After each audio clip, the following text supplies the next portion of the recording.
Yang berhormat yang saya hormati sekalian, dalam sektor ekonomi pula kita melihat graduan tahun 2020, generasi COVID, ya, boleh dipanggil sebagai generasi COVID. Kalau dulu ada generasi perang, ya, mereka yang terganggu kehidupan mereka kerana perang, hari ini ada generasi COVID.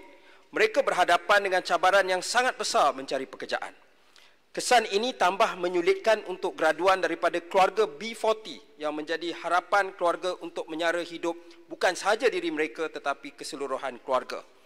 Mengikut IMF, ramalan pengangguran di Malaysia untuk hujung tahun 2020 adalah 4.9%. Tetapi pada bulan Mei, Jabatan Perangkaan telah merakamkan kadar pengangguran 5.3% dan dijangka mencecah 5.5%. Tetapi angka-angka ini tidak mendedahkan keadaan yang lebih serius untuk generasi muda.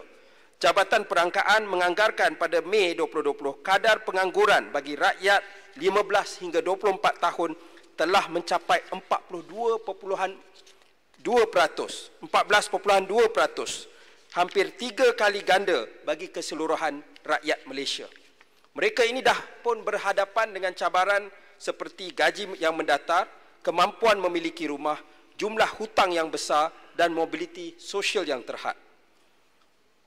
Bank Negara pada tahun 2018 menyatakan gaji untuk graduan muda pada kadar sebenar mengambil kira inflasi telah menyusut berbanding tahun 2010. Ini berpunca daripada kekurangan pekerjaan berkemahiran tinggi. Satu lagi masalah yang akan berhadapan dengan graduan-graduan pada generasi COVID ini apabila ekonomi pulih kelak. Kita doakan ekonomi pulih. Apabila ekonomi pulih, mereka akan bersaing dengan graduan-graduan baru dalam dunia pekerjaan, fresh grads. Mengikut kajian yang dilakukan di Universiti Tennessee, Amerika Syarikat, graduan yang habis belajar ketika kegawatan ekonomi, mereka melihat global financial crisis yang berlaku 10 tahun yang lepas, memperoleh pendapatan kurang 10% pada tahun pertama berbanding jangkaan biasa dan kesan negatif ini akan berlarutan 7 tahun. Bagi graduan di Kanada, pendapatan mereka ketika kegawatan adalah 9% berbanding keadaan biasa yang berlarutan sehingga 10 tahun. Seterusnya, Setiausaha ingin bergerak kepada isu miskin kota. Anggapan tidak ramai bukan Melayu yang miskin adalah satu perkara yang tidak betul. Di Setiausaha ada kawasan Kampung Baru Air Panas, malah juga di hampir ke semua kawasan PPR mempunyai kelompok bukan Melayu yang besar. Sebahagian mereka mungkin ada kerja, gaji minima, malah mungkin mencecah RM3,000 sebulan yang mungkin dilihat agak selesa di kampung.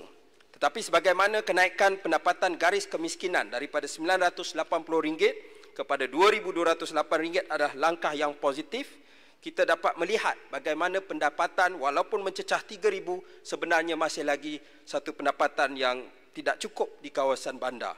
Sebab itu Setiausaha mengesyorkan PJK dibuat mengikut wilayah, bukan sahaja antara negeri dan wilayah tetapi juga antara bandar dan luar bandar agar perbezaan kos sara hidup ini lebih tepat.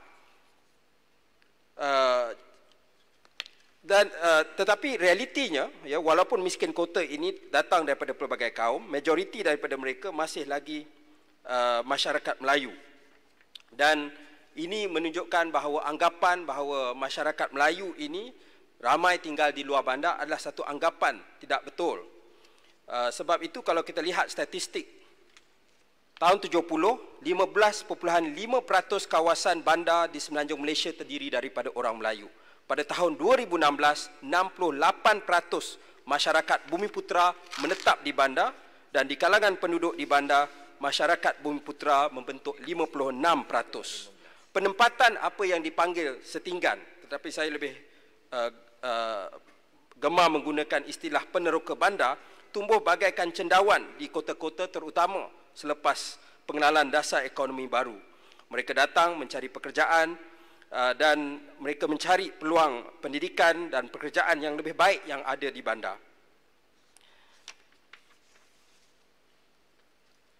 Sebab itu tetapi hari ini, ya, kita lihat masalah ini walaupun kerajaan telah bertindak, misalnya pada ketika era Port Dickson menjadi Menteri Kewangan, telah dibuat perumahan PPR secara besar-besaran diperkenalkan ketika itu. Kita telah lihat kita berhadapan dengan masalah baru apabila ekonomi tidak berkembang hari ini, sehinggakan kita dapat laporan UNICEF beberapa tahun yang lepas yang mengatakan tentang masalah kemiskinan bandar ini wujud kekurangan zat, malnutrisi yang serius di kalangan kanak-kanak di Kuala Lumpur dan Putrajaya serta Petaling Jaya yang lebih tinggi berbanding tempat-tempat lain. Sedangkan kalau kita lihat ekonomi di Lembah Kelang, kita ambil Kuala Lumpur misalnya, mengira KDNK Kuala Lumpur sahaja bahagikan dengan penduduk, level dia, tahap dia ialah hampir sama dengan negara-negara maju di rantau Asia kalau kita ambil Kuala Lumpur. Tetapi masalah kemiskinan bandar di Kuala Lumpur juga adalah satu masalah yang serius. Sayang sekali ada lagi suara-suara malah dari pemimpin Melayu sendiri yang mengatakan mereka mengalami nasib ini sama ada kerana mereka malas atau kerana mereka menyalahkan warga asing atau orang bukan Melayu. Sedangkan isu ini berpunca daripada sistem struktur ekonomi yang tidak adil. Seterusnya, yang berhormat sekalian, Setiawangsa ingin memohon agar pihak kerajaan mengambil serius apa yang dibangkitkan oleh Parlimen kali ini dan mengambil langkah-langkah yang betul-betul serius yang mencabar apa yang saya sebut sebagai conventional wisdom ekonomi.